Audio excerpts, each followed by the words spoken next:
Friends, welcome to Hindi class.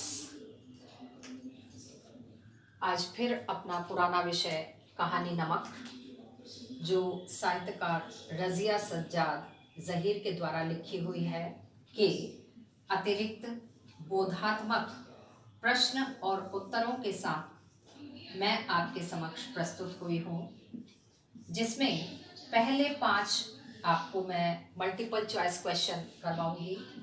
उसके बाद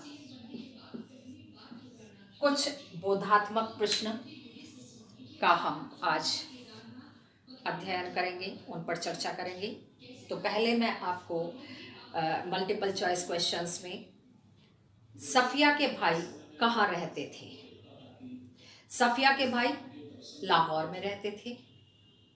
सफिया का जन्म कहाँ हुआ था?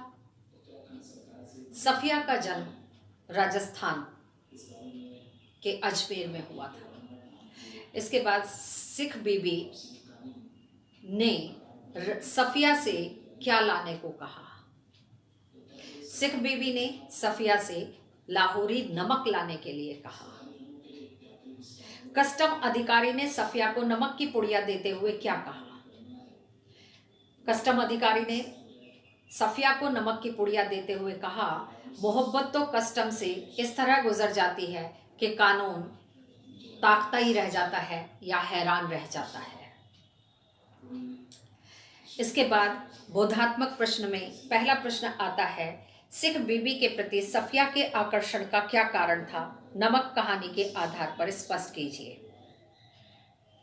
जब सफिया ने पहली बार सिख बीबी को देखा तो वह आश्चर्यचकित रह गई, हैरान रह गई, क्योंकि सिख बीबी का चेहरा बिल्कुल ऐसा था जैसे सफिया की माताजी।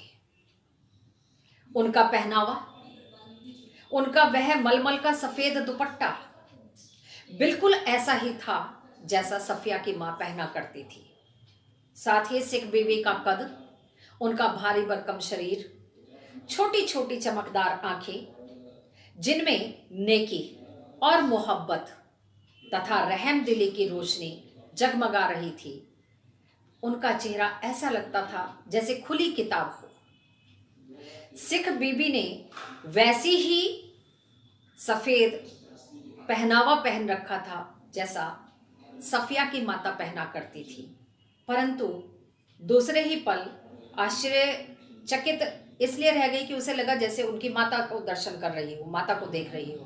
पर दूसरे ही पल वो चेतना में वापस आ जाती हैं और वो समझ जाती हैं कि नहीं, मेरी माता का तो बरसों पहले स्वर्गवास हो चुका है। पर ये कौन है जो उनकी माता जैसी दिखाई देती है और इतनी समानता कैसे हो सकती है? यही सोचकर सफिया उनके प्रति आकर्षित हुई और उनके समीप जाकर बैठ गई।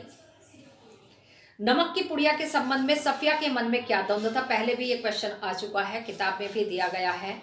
उसका क्या समाधान निकाला गया या क्या समाधान उसका निकला? सफिया के मन में ये द्वंद्व था कि ये इस लाहौरी नमक को, जो उसने सिख बीबी, जो उनकी माँ जैसी दिखाई देती थी, से वादा किया था कि वो अवश्य इस प्यार की सौगात को लेकर उनके लिए आएंगी, कि इसको छिपा कर ले जाया जाए या फिर कस्टम अधिकारी को दिखाकर ले जाया जाए, क्योंकि उस समय तक वहां से नमक लाना गैर कानूनी था। कानून तोड़ना था यदि नमक लाया जाए। दूसरी तरफ भारत में नमक की कोई कमी भी नहीं थी, परंतु चूंकि वर्षों भारत में बसने के बाद भी सिख बीबी को ऐसा लगता था कि लाहौर का नमक कुछ अलग स्वाद उनका है, क्योंकि वह उनकी जन्मभूमि थी, मातृभूमि थी। ये द्वंद था। पहले वो कीनू की टोकरी में छिपा लेती है, सो जाती है, पर सुबह उठकर फिर से उसको पर्स में निकाल लेती है और कस्टम अधिकारी के बिना पूछे ही वह अपना पर्स जांच के लिए उसके सामने रख देती है और पुड़िया निकाल कर दे देती है कि ये मैंने अपनी माँ से वादा किया है कि उनके लिए मैं ये प्यार की सौगात लेकर आऊँगी। इसीलिए कस्टम अधिकारी भी उन्हें ये अनुमति दे देते हैं कि हाँ, मैं यहाँ खड़ा हूँ, जीने की सबसे नीचे वाली इस सीढ़ी पर वो खड़े रहते हैं सिर झुका कर के आप इसको ले जाइए।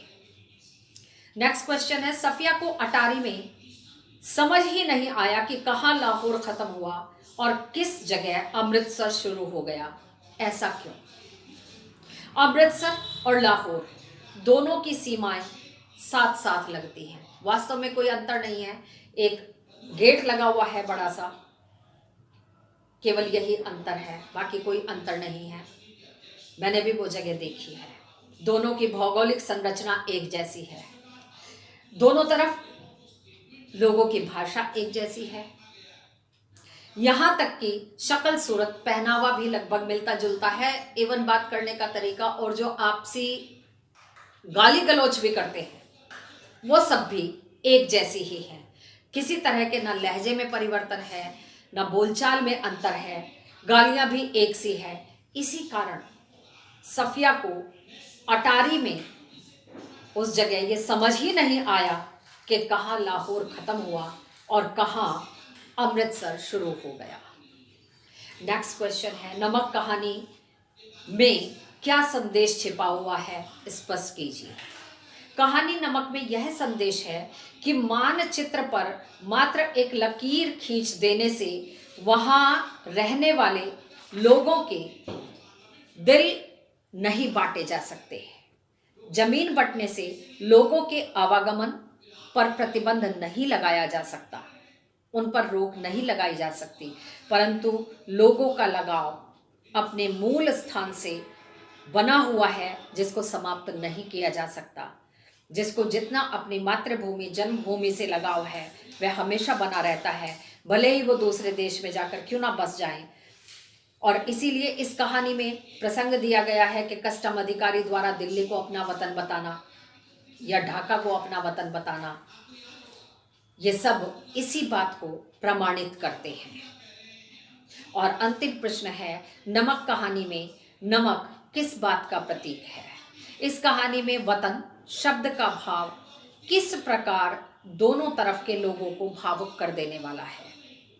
नमक कहानी में नमक भारत और पाकिस्तान के विभाजन के बाद इन अलग अलग देशों में रह रहे लोगों के आपसी प्यार का प्रतीक है, प्रेम का प्रतीक है, जो विस्थापित और पुनर्वासित होकर भी एक दूसरे के दिलों से आज भी जुड़े हुए हैं।